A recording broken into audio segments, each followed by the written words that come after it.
सखी सहेली। सखी सहेली सुनने वाली सभी सखियों, सहेलियों और श्रोताओं को नेहा शर्मा और बुआ का नमस्कार। नमस्कार। और बुआ को भी हमारा नमस्कार। नमस्कार। खुश रहो बिटिया। बड़े दिन बाद आई हो तुम। बड़े दिन बाद। हम तो आपको कितना याद कर रहे थे यहाँ बैठे बैठे, लेकिन आप ही कहीं कहीं घूमने गई थी शायद, हमें लगता है। अरे देखो, थोड़ा बहुत घूम लेना चाहिए, तभी तो तुम लोगों को ये सब ज्ञान की बातें बताते हैं। सब ऐसे ऐसे इधर से उधर से जुटा के लाते हैं, फिर यहाँ बस बिखेर देते हैं और हमारे सब साथी खुश हो जाते हैं, तुम लोग खुश हो जाती हो। और जानकारियाँ जो है वो ऐसे ही बटोरी जाती हैं। बिल्कुल। और इसीलिए हम पर्यटन स्थल के बारे में जानकारी लेकर आते हैं, लेकिन आज नहीं आए हैं भाई, क्योंकि आज नया साल मनाना है ना। हाँ, आज नया साल मनाना है। पारसी नववर्ष है आज। और सखी विशेष में आज हम बात करने वाले हैं अमल प्रभा दास की। अरे बिटिया, तो पहले नवरोज की ढेर सारी शुभकामनाएं बधाई हो सभी को। ये दिवस है, उसके बारे में तो बात करेंगे। अच्छा, तुम पहले सोच रही हो कि हम कुछ विषय बता दें। अच्छा, चलो। हमें लगा कि उन्हें पता रहे। हाँ। और तीमारदारों की तीमारदारी, ये क्या है? बड़ा, जो दिन रात सबकी सेवा करते रहते हैं। उनकी सेवा कौन करेगा, इस पर हम थोड़ी चर्चा करना चाहते हैं। उनकी सेवा तो लोग करेंगे। हाँ। तीमारदार जैसे लगे हुए हैं भाई, अब परिवार के बहुत खास ही लोग करते हैं तीमारदारी। घर में मतलब कोई बीमार हो, हम उस स्थिति की बात कर रहे हैं, और उसके बाद कोई देखने आ जाता है, तो उनकी तीमारदारी करनी पड़ती है। वो वाला मुद्दा भी बड़ा अहम है, उसको जरूर तुम उठाना। और ऐसा है कि तुम उसको तो गोल कर जाओगे, ऐसा नहीं है, उस पर जरूर चर्चा करेंगे, क्योंकि वो थोड़ा अलग टाइप का चीज़ हो जाता है ना। जैसे लगता है कि अब ये एक और काम आ गया, इनकी भी तीमारदारी करनी है। तो आप लोग कैसे करते हैं, हमारे श्रोता बताएंगे, क्या करते हैं, नहीं करते हैं, या उनको नज़रअंदाज कर देते हैं, फिर उनके क्या रिएक्शन आते हैं, उनकी क्या प्रतिक्रिया होती है, बाद में उनको कैसे मनाते हैं, बहुत सारी चीज़ें आती हैं। लेकिन भाई सखी विशेष में भी हम बात कर लेंगे आज अमल प्रभा दास जी की। और तिरंगे की शान हमने कल देखी, आन बान शान जो थी उसके नीचे हम खड़े हुए, हमने बहुत सारे संकल्प लिए जी। लेकिन कैसे उसकी शान बरकरार रहे, उसके बारे में थोड़ी बात करेंगे। लेकिन नव वर्ष का उत्सव मना लेते हैं। बिल्कुल, क्योंकि नया साल है, यानी कि पहली तारीख होती है। तो जब पहली तारीख होती है तो पहले ही उसकी बात होनी चाहिए। खुश है जमाना जी, है ना, खुश हो जाता है जमाना, क्योंकि जब ऐसे शुरुआत होती है किसी भी चीज़ की, और ख़ास तौर से अगर वर्ष शुरू हो रहा हो तो होता ही है। पारसी नव वर्ष साल में 2 बार देखो मनाया जाता है जी। पहला 21 मार्च को और दूसरा 16 अगस्त को। तो 21 मार्च को जो मनाते हैं वो नवरोज़ उसे कहा जाता है, इसे भी नवरोज़ वह कहते हैं। लेकिन 21 मार्च को जो शुरुआत हुई थी, 21 मार्च को नववर्ष मनाने की वो जमशेद जी ने की थी। और इस दिन से ईरानी कैलेंडर की शुरुआत होती है, इसलिए इसे उस दिन भी नया साल मनाया जाता है। लेकिन ये जो 16 अगस्त वाला है ना, जो आज हम कह रहे हैं, जिसकी ढेर सारी बधाई दे रहे हैं और तरह तरह के पकवान हमारे साथी खा रहे होंगे, तो 16 अगस्त को मनाया जाने वाला नववर्ष शहनशाही नववर्ष है। वैसे संपूर्ण पारसी समुदाय, हमारे सब भाई बंधु इन दोनों ही दिनों को मनाते आ रहे हैं और मनाते हैं। और उनके शहनशाही कैलेंडर में 360 दिन ही होते हैं, बाकी में 365 होते हैं। लेकिन 360 दिन होते हैं और बाकी के जो 5 दिन होते हैं उन्हें कहा जाता है गाथा। होते तो है ना। हाँ, होते हैं, लेकिन 360 दिन तुमने कर दिया तो हम तो डर गए, ये 5 दिन कहाँ गायब हो गया। और 5 दिन को गाथा कहा जाता है, जब वो अपने पूर्वजों को याद करते हैं। क्या बात है, ये बहुत महत्वपूर्ण है भाई, ये बहुत अच्छी बात है कि पूर्वजों को याद करने का दिन है।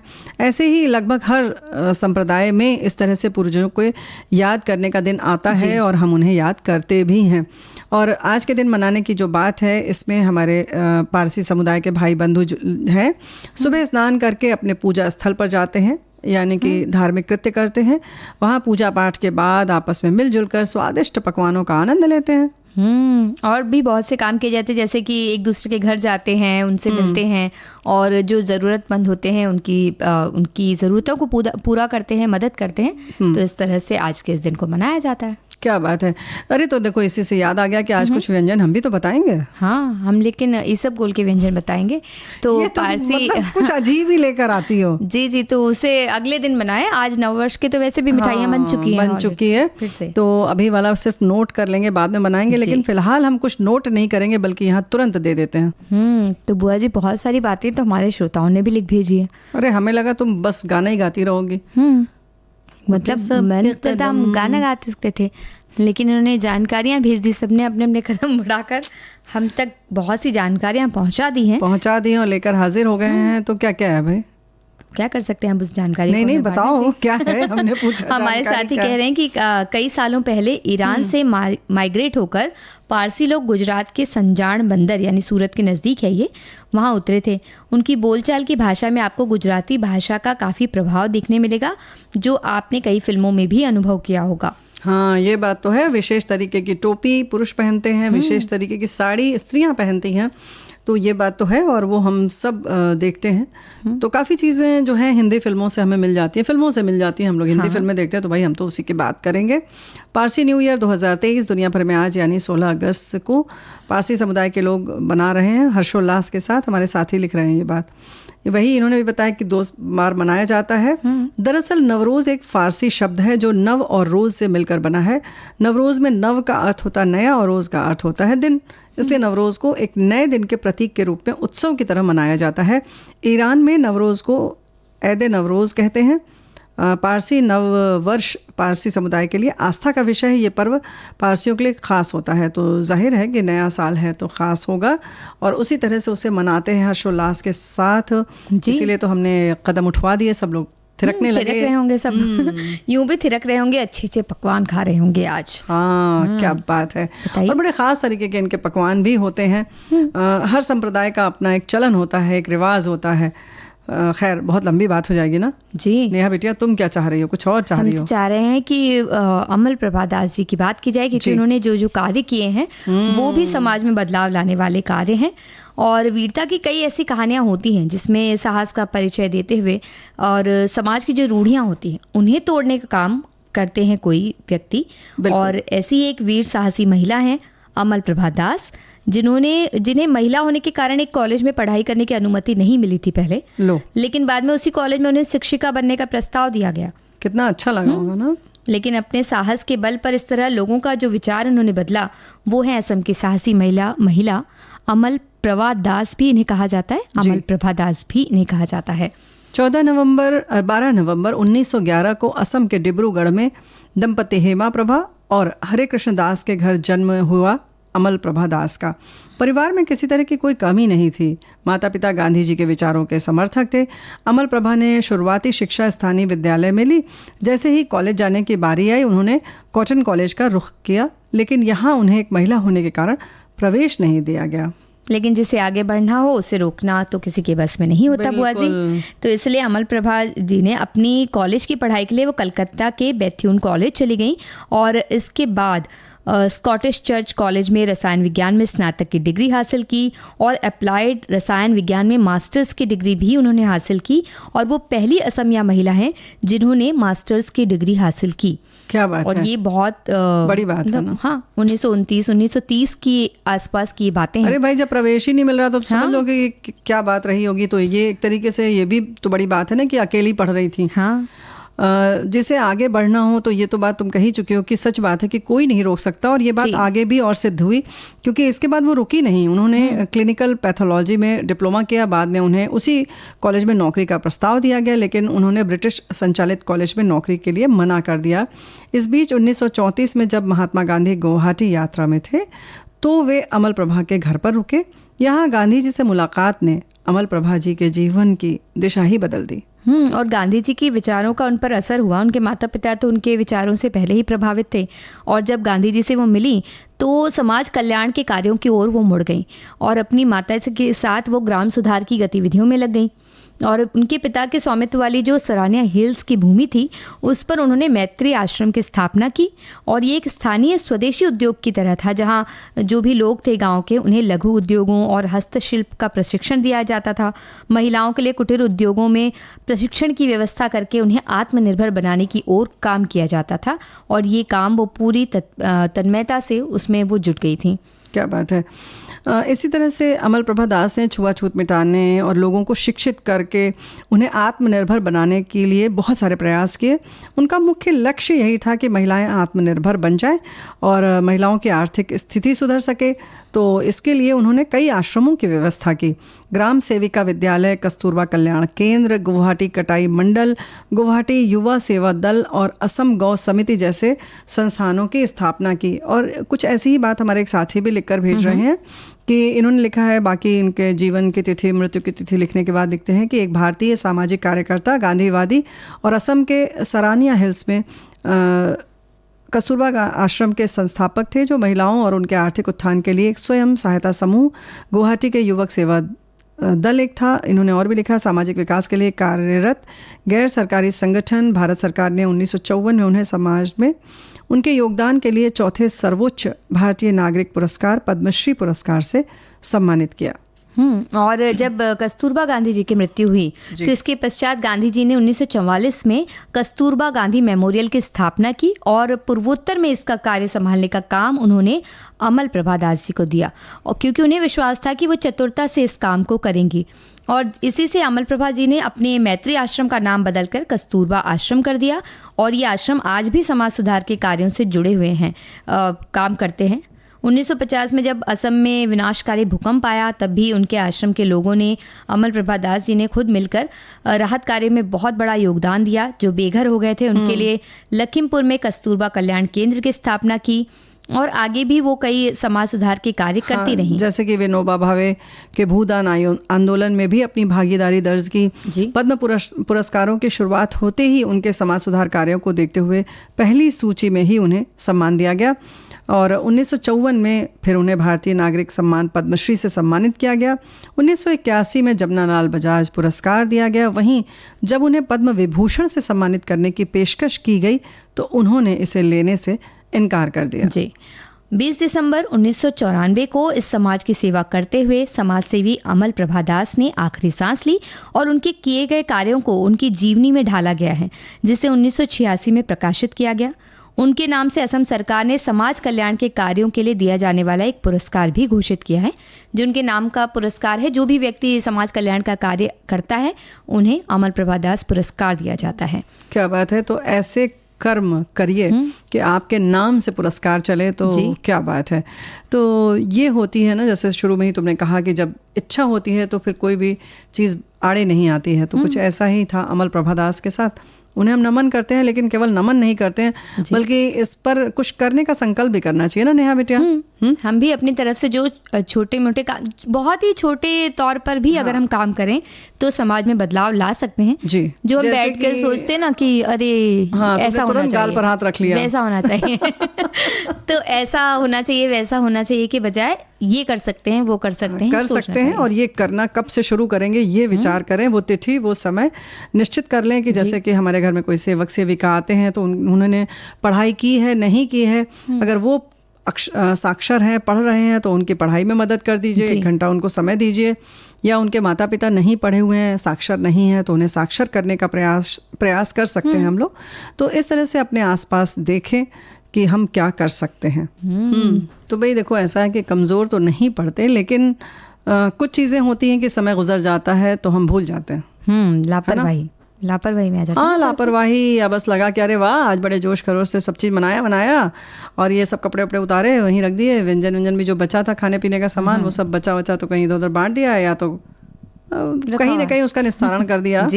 तो लेकिन बाकी सब चीज़ों के लिए तो हो सकता है, लेकिन तिरंगा झंडा जो है जिसके नीचे खड़े होकर हमने कल बहुत सारे संकल्प लिए, और ये भी संकल्प लिया कि इसकी जो आन बान शान है वो अक्षुण्ण बनी रहे, हमारी स्वतंत्रता जो है ऐसे ही बरकरार रहे, इसके लिए हमें जो भी करना होगा हम करेंगे। उसके बाद इस तिरंगे का हमने क्या किया।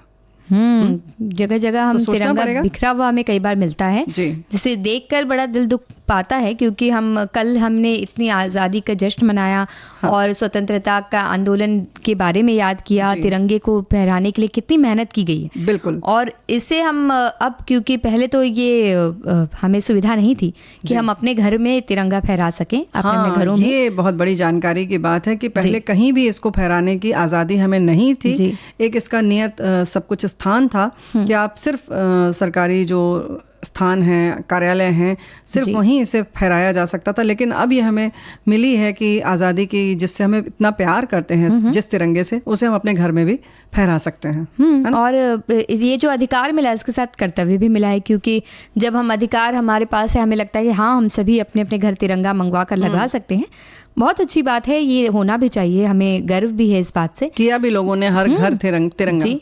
लेकिन उसके बाद फिर हमारा जो कर्तव्य है कि उस तिरंगे की शान उसी तरह से हमें जिस तरह से उसे रखना चाहिए, आदर के साथ, सम्मान के साथ, वैसा हम रख रहे हैं कि पूरे साल भर वहीं लटका हुआ है। ऐसा नहीं होना चाहिए। ऐसा नहीं होना चाहिए कि वो आंधी तूफान सब कुछ झेलता रहे, रंग बदरंग हो जाए उसका। बिल्कुल, वो सिर्फ एक 3 रंग का कपड़ा नहीं है, बल्कि वो बहुत सारी कहानियां कहता है, अपने आप में पूरी संस्कृति समेट कर मतलब लहराता है। तो उसको वैसे ही उसकी खूबसूरती बनी रहनी चाहिए, चमक बनी रहनी चाहिए। तो उसको तह लगा कर रखने का एक तरीका है। उसको या तो अगर नहीं पता है तो भी उसको सामान्य तरीके से आप तह लगा कर बड़े सम्मान के साथ उसको कहीं ठीक से रख दें।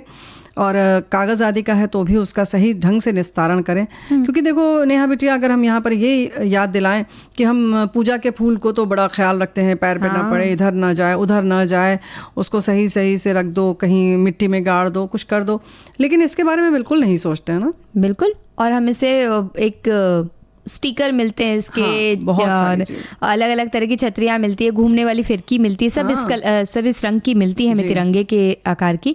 तो जब हम ये सारी चीज़ें खरीद रहे हैं तो हम पहले ये सोच लें कि हम इन्हें कैसे रखेंगे, किस तरह से सुरक्षित रखेंगे और किस तरह से उसे बचा कर रखेंगे कि जो उसकी गरिमा है वो बनी रहे।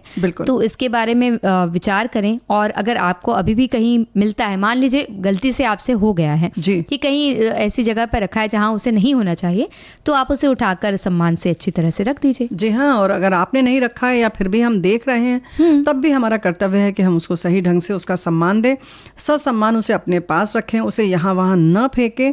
कहीं गिरा है तो जाहिर है कि उसे उठाकर उचित स्थान पर रखें और उसे घर में रखने का एक सही जगह बना लें। बहुत सारी चीज़ों की हमने जगह बनाई है, यहाँ एक एक छोटे छोटे कील कांटे तक के लिए हम जगह बनाते हैं। तो तिरंगे के लिए भी एक स्थान नियत कर दें। तय करने का तरीका जैसे हमने कहा, नहीं तो भी जैसा आपको समझ में आता है वैसे बड़े सम्मान के साथ उसे तह लगाकर ठीक से रखते हैं। और ज़रूरी नहीं कि आप हर साल नया मंगाएं। आप उसे सम्मान से अच्छी तरह से रखेंगे तो वही बार बार इस्तेमाल होता है, बल्कि कई कार्यालयों में भी वही तिरंगा इस्तेमाल होता है, क्योंकि उसका एक नियत समय है जिसमें फहराया जाता है। पूरे वक्त वो फहरता सब जगह नहीं फहरता है, तो बल्कि सूर्यास्त के समय उसे हटा दिया जाता है कार्यालयों में। उसके भी नियम है बहुत सारे, तो वो बहुत लंबे हैं, उनको तो समझना होगा। लेकिन जो हम सामान्य तौर पर घरेलू चीज़ें हैं उनकी बात कर रहे हैं कि मन में श्रद्धा होनी चाहिए, मन में प्यार होना चाहिए, फिर उसको उसी तरह से हमें देना भी चाहिए सम्मान। सहेलियों, क्या कर रहे हो आप लोग? तीमारदारों की सेवा। हमारी बहुत से सखिया श्रोता तीमारदारी कर करके थोड़े परेशान भी हो गए। नहीं, देखो पहले उन्होंने तीमारदार होते क्या ये भी तो बता दो। ये हमारे साथी लिख रहे हैं कि इन्होंने लिखा है कि तीमारदार मतलब मरीज, वो जो शारीरिक तौर से बहुत कमज़ोर या वो पुरुष या महिला जिसके अंदर एक जगह से दूसरी जगह जाने की क्षमता न रखता हो, ऐसे बीमार को एक तीमारदार की ज़रूरत होती है, यानी देखभाल करने वाले की ज़रूरत होती है। एक बीमार को वक्त पर दवाई देना, उसकी साफ सुथराई यानी उसके कपड़े समय समय पर बदलना तीमारदारी है। तो वाकई आपने बड़ी सही बात बताया। बिल्कुल, क्योंकि तीमारदारी करना भी बड़ा काम है। हमारे एक साथी कह रहे, एक तो घर में बीमार व्यक्ति, उस पर जो लोग इस स्थिति में तीमारदारी करने आ जाते हैं, उनकी तीमारदारी करना भी एक बड़ा काम बढ़ जाता है। तीमारदार अगर कुछ काम का जिम्मा अपने ऊपर ले, जैसे किचन में खाना नाश्ते की, कुछ पैसों से भी मदद करे या मरीजों की देखभाल, दवा आदि दे, तब ठीक है, वरना वो सिरदर्द बन जाते हैं। मतलब इन्होंने एक तीमारदार मेहमानों को भी लिख दिया इन्होंने वैसे। तो तीमारदार तो भाई वही होता है जो मदद करता है और सेवा में लगा रहता है। हाँ, तो देखो हमारे साथी ने सब तरह से बताया है, यही तो हम कह रहे हैं ना। देखो ये लिख रहे हैं कि अक्सर तीमारदार बीमारों मरीजों की देखभाल और संरक्षण में महत्वपूर्ण भूमिका निभाते हैं। जब कोई मरीज गंभीर बीमार से पीड़ित हो तो उसकी देखभाल करने के लिए 24 घंटे किसी की ज़रूरत पड़ती है। कई बार बीमार की देखभाल में वे अपनी तरफ ध्यान नहीं दे पाते, स्वयं भी बीमार हो जाते हैं, तब डिप्रेशन में भी चले जाते हैं। अतः बीमार की देखभाल के लिए तीमारदार को भी स्वस्थ रहना ज़रूरी है। अरे बहुत महत्वपूर्ण बात कही है नेहा बिटिया। देखो यही तो हम कह रहे हैं कि ये जब बीमार क्यों पड़ जाते हैं, अब ये बहुत बड़ा प्रश्न है। ये बीमार पड़ जाते हैं क्योंकि दिन रात लगातार तीमारदारी में लगे होते हैं। नहीं, वो तो देखो मन से करते हैं, बड़े प्यार से करते हैं, लेकिन बाकी लोग जो और देखने आते हैं उनका भी ख्याल रखना पड़ता है कि भाई इनके नाक भौं ना सिकुड़ जाए भाई। वो उस वक्त भी वो जो दुनियादारी निभाने वाली बात होती है कि अब ये रिश्ते में ये हैं तो इनकी तो भाई देखभाल करनी पड़ेगी, कभी वो दूर के ये आ गए हैं तो इनकी भी देखभाल करनी पड़ेगी। तो मतलब नहीं करना चाहिए, तुम्हारे कहने का मतलब है करना चाहिए, पर जो आते हैं उन्हें भी उस हाथ बटाना चाहिए, उन्हें पता होना चाहिए कि अगर इनके घर बीमार व्यक्ति है तो वही वो तो ये सोचेंगे ना कि बीमार व्यक्ति है तो कहेंगे पहले तो हमें 1 कप चाय दे दो, फिर बाकी काम हम करेंगे बाद में। हाँ, वो दूर से आए बोलकर वो सारे बक्से वक्से सब जमा देते हैं नीचे लाकर और कहते हैं भाई बहुत दूर से आए, थोड़ी चाय पिला दो, फिर बैठ के इनसे बातचीत करते हैं। देखो भाई यही हम कह रहे हैं कि इस मामले में थोड़ा सा व्यावहारिक बने। बाजार में अगर आप खाते हैं तो आप देख लें बाहर कोई चाय की दुकान है, हल्का फुल्का नाश्ता करके आए, यानी कि तुरंत आपको आवभगत की ज़रूरत न पड़े। और उससे पहले नेहा बिटिया ये नहीं लगता कि पहले से आप फ़ोन करके पूछ लें कि हम आ रहे हैं, उधर रास्ते से कोई दवा या कुछ सामान आदि तो नहीं लाना है, क्योंकि कभी कभी बहुत छोटी सी चीज़ जैसे एक चाकू की ज़रूरत है, एक छोटे से साबुन की ज़रूरत हो जाती है, कभी लगता है एक टॉर्च होती है यहाँ पर अस्पताल में या घर में ही तो बड़ा काम बन जाता, लेने कौन जाए। तो ऐसी चीज़ें आप पूछ लीजिए कि कुछ लाना तो नहीं, हम इधर से आ रहे हैं, तो हो सकता है कुछ मंगवाना हो, अरे दूध का 1 पैकेट ही लाना हो तो। हाँ, और अच्छी तरह से पूछे, अगर सामने वाला पहली बार में तो वो ना कहता है जी, तो भी उससे थोड़ा जोर देकर पूछ सकते हैं कि भाई हम इसी रास्ते से आ रहे हैं। नहीं, देखो यहाँ ये सामने वाला क्यों ना करेगा, वो कई बार ना करते हैं, ना करे ना, ये भी तो सीखे, उन्हें भी सीखना है। हाँ, उन्हें भी सीखना है। ये क्या मतलब है कि केवल जो आ रहा है वही सीखे, आप भी थोड़ा सा व्यावहारिक होइए और आप खुल कर कहिए, क्योंकि वही वाली बात है, आप बीमार पड़ जाएंगे या आप बहुत परेशानी में और घिरते चले जाएंगे, तो बेहतर है कि आप खुल कर कह दीजिए उनसे। और भाई बहुत क्या होगा, पैसे की दिक्कत आती है ना, तो आप पैसे उनको दे कर दीजिए, और वो अगर नहीं लेते हैं तो आप उनसे ये कह सकते हैं कि भाई आप ले आए, ये बहुत बड़ा काम है जी, पैसा इतना महत्वपूर्ण नहीं है, इस समय लाना बहुत ज़रूरी था, है ना। तो ये दोनों तरफ से होता है, दोनों को समझना पड़ेगा। बिल्कुल। और हमारे साथी कह रहे हैं कि एक तो घर में बीमार, ऊपर से मिलने वाले, उनकी भी तीमारदारी करनी पड़ती है। कुछ तो बेहद ही समझदार होते हैं, पर कुछ के नखरे उठाने ही पड़ते हैं, जिस पे गुजरती है वही जानता है। तो भैया ऐसा मौका ना लाओ कि तुम्हारे ऊपर गुजरे, और गुजर रही हो तो पहले गाना वाना सुन लो, फिर उसके बाद गुजारो कुछ अपने ऊपर, है ना। तो इस तरह से हाथ बढ़ाते हुए, आगे बढ़ते हुए जी, एक दूसरे का साथ देते हुए हम बहुत सारी मुश्किलों से निकल सकते हैं। जी हाँ, निकल सकते हैं। लेकिन हमारे एक साथी हैं जिन्होंने लिखा कि तीमारदारी की बात है तो अभी 5 दिनों से मैं यही कर रही हूँ। पतिदेव जी को वायरल फीवर था, आज ठीक होकर दफ्तर गए हैं। चलिए, आपकी तो छुट्टी हो गई। चलिए, मतलब अब आप अपनी सेहत का ध्यान रखिए और आराम कीजिए थोड़ा। हाँ, लेकिन उन्होंने ये नहीं लिखा कि कौन कौन आया था और क्या क्या लेकर आया था, क्योंकि भाई हम तो यही बता रहे हैं ना कि जैसे कि पूछ लें कि सामान। लेकिन हाँ देखो, अभी इनकी इस बात से ये भी ख्याल आया कि कहीं इस तरीके की जो संक्रमण वाली बात है तो वहाँ आप ना जाए। लेकिन हाँ, इसका मतलब नहीं कि आप बिल्कुल किसी भी तीमारदारी से मुक्त हो गए। आप दूर से सेवा कर सकते हैं, यानी जैसे कुछ पहुंचाना है, कुछ करना है, तो वो आप कर सकते हैं ना। बिल्कुल, और मदद करना चाहें तो आप कर ही सकते हैं। अरे नहीं चाहो भाई, ऐसे कैसे चाहें तो फिर कोई नहीं करेगा, चाहना चाहिए। हमारे साथी कह रहे हैं तीमारदारों की तीमारदारी, दोनों शब्दों का शाब्दिक अर्थ कुछ भी हो, पर मैं जो समझ पाया वो ये है कि जब घर में कोई बीमारी से बिस्तर पर पड़ा हो तब रिश्तेदारों को सूचना देते ही वे घर में कई दिनों के लिए आ जाते हैं।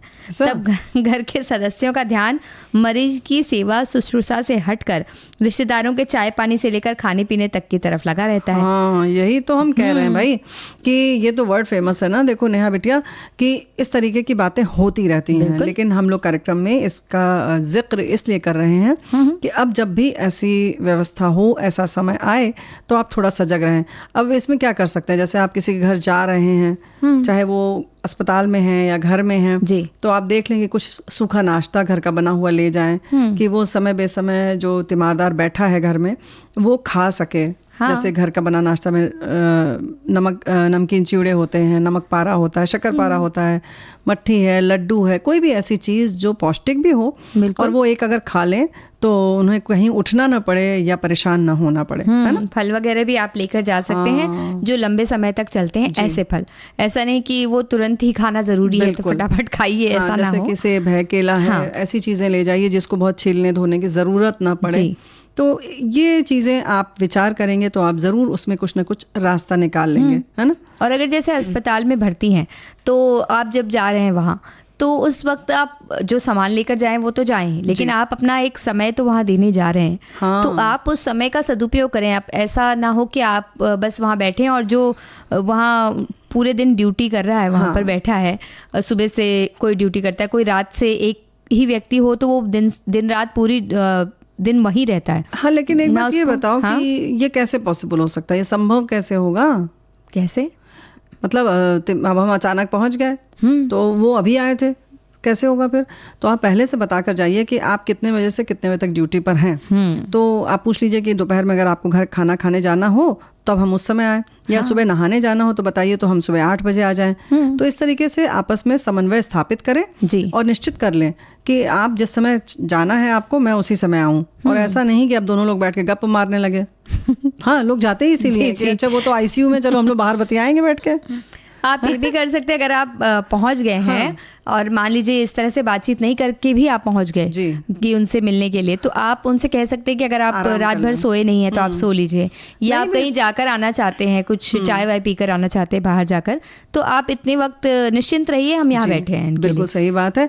और अगर आपको कुछ नहीं भी करना है उनको, तो अगर सिर्फ आराम भी नहीं करना है तो लेकिन अस्पताल से निकलकर या वो स्थिति से, वो स्थान से, उसका जो एक दबाव होता है अलग तरीके का, तनाव रहता है, उससे आप मुक्त हो जाएं। थोड़ी देर जाइए, टहल आइए, थोड़ा सा फ्रेश हो जाइए, मुंह हाथ धो लीजिए, तो कुछ इस तरह से हम उन्हें आराम दे सकते हैं। बिल्कुल। और इसी तरह से जैसे अगर हम लोग 4 लोग जा रहे हैं या 2 ही जन जा रहे हैं तो एक एक कर जाइए, चारों एक साथ एक दिन न जाएं, है ना। उसमें भी आप समन्वय स्थापित करें, आपस में बात कर लें कि भाई देखो हम आ जाए हैं, कल हमारा भाई आएगा या बहन आएगी, परसों ये आ जाएंगे, और ऐसे ऐसे करके इसका भी एक समय सारणी जैसी बना लेनी चाहिए, हमें लगता है ना। मतलब कब कौन जाएगा? वैसे तो समय अस्पताल में अगर आप जा रहे हैं तो एक समय निश्चित होता है जाने का, लेकिन अगर आप घर में मिलने जा रहे हैं तो भी आप ये पता कर लीजिए कि कुछ जैसे कि सामान वगैरह ले जाने की बात भी हो गई, आप अगर कुछ छोटा मोटा काम उनका करवा सकते हैं तो वो करवा दीजिए, या आप कुछ वक्त के लिए जो बीमार व्यक्ति उसके पास बैठ रहे हैं तो आप कहें कि आपको अगर घर का कुछ काम करना है तो इस वक्त आप निश्चिंत होकर कर लीजिए, हम यहाँ पर बैठे हैं इनकी सुरक्षा के लिए।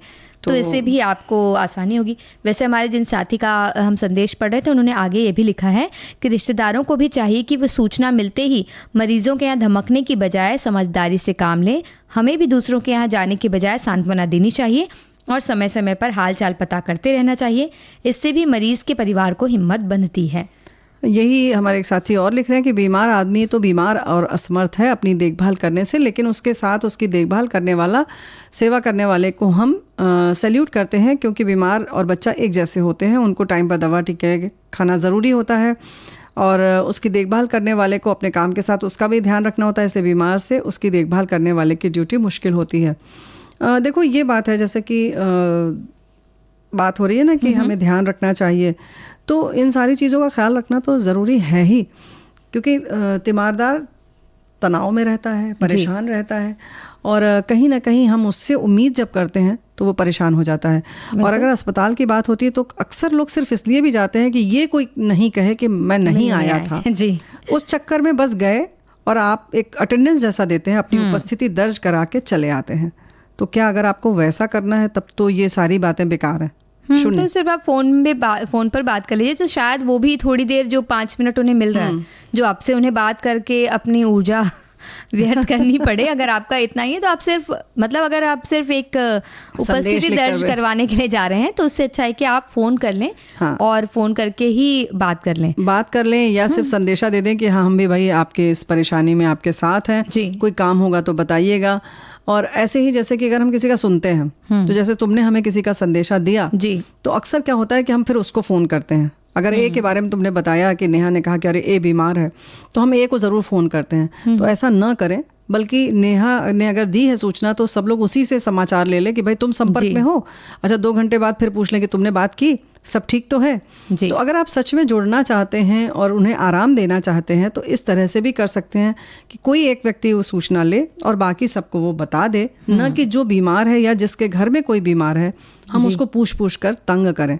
लगातार फोन करते हुए। जी हाँ, तो इस बात का भी ख्याल रखना चाहिए। और कई बार ऐसा होता है कि परिवार का कोई एक सदस्य जो ध्यान रख रहा होता है, बाकी सारे सदस्य उससे दूर हो जाते, कहते हैं कि इन्हें ही पता है, उन्हें क्या दवाई खाना इन्हें ही पता है, उन्हें क्या करना इन्हें ही पता है। तो इस तरह से ना करें, आप भी थोड़ी बहुत चीजें पता करके रखें। ऐसे तो घर में होता ही है, ऐसा होता है क्योंकि सबको काम होता है, सबको ऑफिस जाना होता है, कहते हैं कि इन्हें ही पता है, भाई हमें तो पता ही नहीं क्या देना है। तो इतने भी एकदम लापरवाह ना रहे, अनजान ना बने, सब उनके बारे में जानकारी रखें। जैसे इन दिनों व्हाट्सएप है और बहुत सी सुविधाएं हैं, उस पर एक ग्रुप बना ले जिसमें जो भी आपको सूचनाएं मिलती हैं, डॉक्टर जो भी कहते हैं, जो निर्देश देते हैं, जब दवाइयाँ कैसे देनी, वो सब उसमें आप रख दें।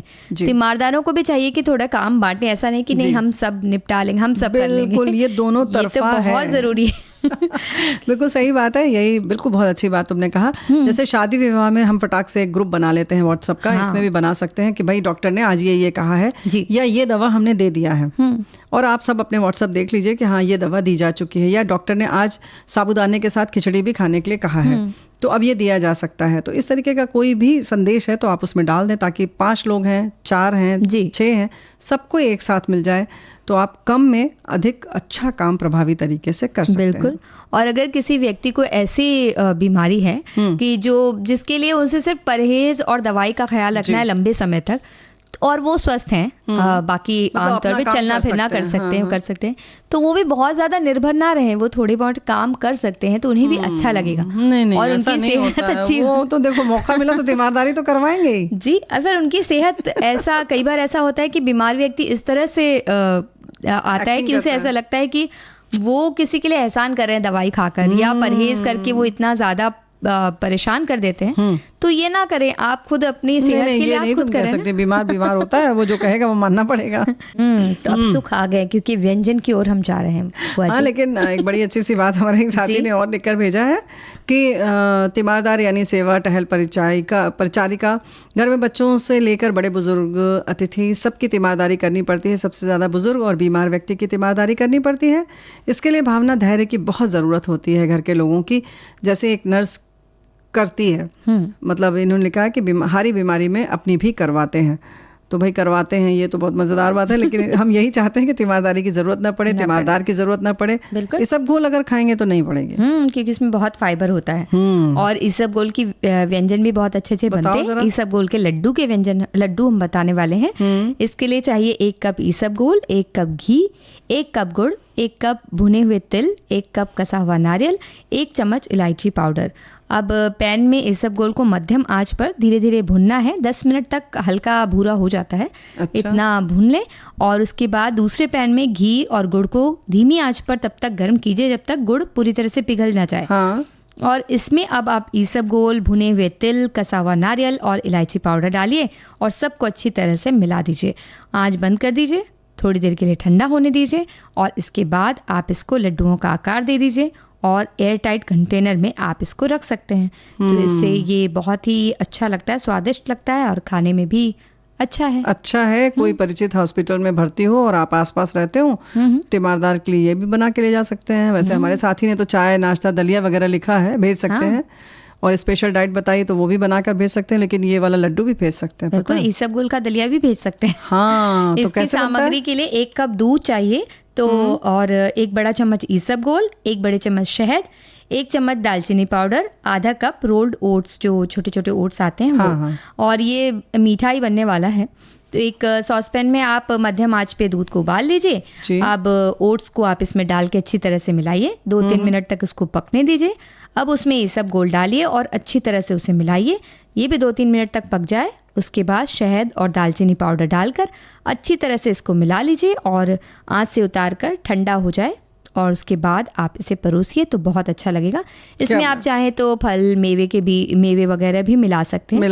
बहुत गाढ़ा है तो थोड़ा दूध मिला सकते हैं। बताओ, भूसी में तो मेवा मिलवा रही हो, चलो कितना अच्छा है ना। बहुत अच्छा है। हमारे साथी ये लिख रहे हैं कि दूध के साथ लिया जाए तो कब्ज तोड़ता है, विपरीत यदि इसे दही के साथ लिया जाए तो दस्त बंद करता है। तो बुआ जी, जो भी हो, आप लोगों का हालचाल तो पूछना ही चाहिए, भले हम किसी और से पूछें, आप खुद पूछें, बस पता रखना चाहिए, हाँ, पता होना चाहिए। और आश्वस्त रहिए कि ज़रूरत पड़े तो खड़े होइए, अनावश्यक रूप से तंग न करिए। हम भी अनावश्यक रूप से 4 बजे के बाद बिल्कुल तंग नहीं करेंगे आपको। समय का ख्याल रखना चाहिए। तो आज के इस कार्यक्रम से लेते हैं इजाज़त। स्वीकार कीजिए नेहा शर्मा और बुआ का नमस्कार।